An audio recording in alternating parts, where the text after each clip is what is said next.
10 yıl öğretmenler şu bilingual Bağlar Bahçesi konkursu ütkərlip kile.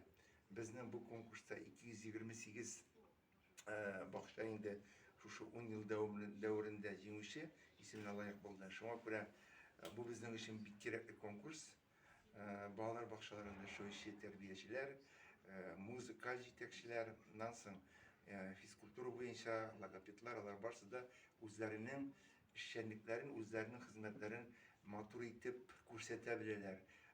Başkalarına örnek bular ağlar. Şuna göre bu konkursun ehemmiyeti hiç zor. Bağlar kiçkineden şu tirelikte üse, o şit dilini de bile, Tatar dilini de bile, Rus dilini de bile, hem ona qaysı dilde söyleşirge birinci problemi yok. O şu tirelikte krede, şunda üse.